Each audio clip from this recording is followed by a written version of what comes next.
Mr. Ratcliffe. Thank the Chairman. Professor Turley, I'd like to start where you started because you said something that I think bears repeating. You said, I'm not a supporter of President Trump. I voted against him in 2016, and I have previously voted for Presidents Clinton and Obama. But despite your political preferences and persuasions, you reached this conclusion. The current legal case for impeachment is not just woefully inadequate, but in some respects dangerous as the basis for impeachment of an American president. So let me start by commending you for being the kind of example of what hopefully everyone on this committee will do as we approach the task that we have of determining whether or not there were any impeachable offenses here.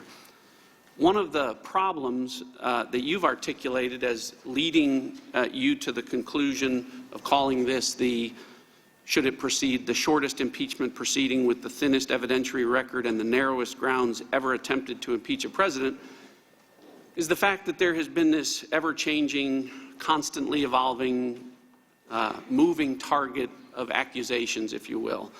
The July 25th phone call started out as an alleged quid pro quo and briefly became an extortion scheme, a bribery scheme. I think it's back to quid pro quo.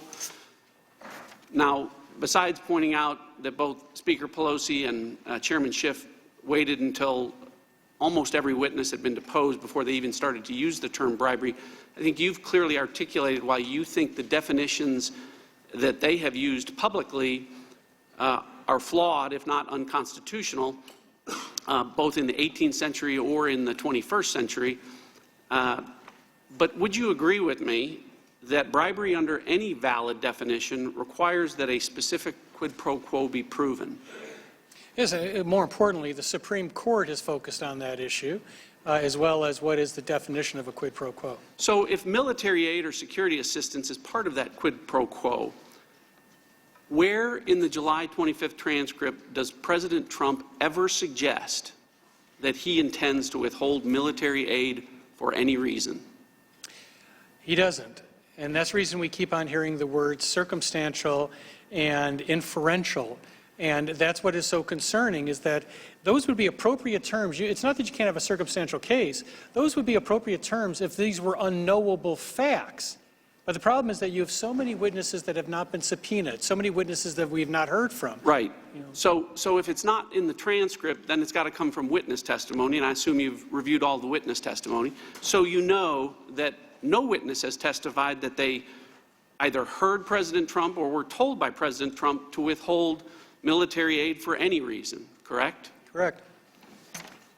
So let me turn to the issue of obstruction of justice quickly. I think you assumed, as I did, that when Democrats have been talking about obstruction, it was specifically related to the Ukraine issue. And I know you've talked about that a lot today. You've clearly stated that you think that President Trump had no corrupt intent on page 39 of your report.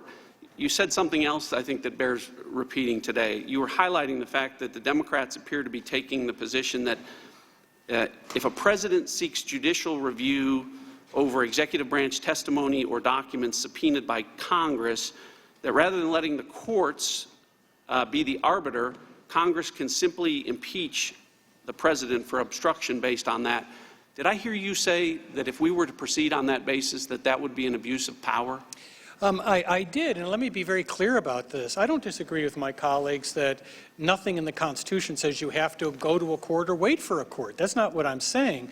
What I'm saying is that if you want a well-based, a legitimate impeachment case, to set this abbreviated schedule, demand documents, and then impeach because they haven't been turned over when they go to a court, when the president goes to a court, I think that is an abuse of power. That's not what happened in Nixon. And in fact, the ultimate decision in Nixon was that there are legitimate executive privilege claims that could be raised. And some of them deal with the type of aides involved in this case, like a national security advisor, like a White House counsel. And so the concern here is not that that you can't ever impeach a president unless you go to court. It's just that you shouldn't when you have time to do it. So if I were to summarize your testimony, no bribery, no extortion, no obstruction of justice, no abuse of power. Is that fair? Not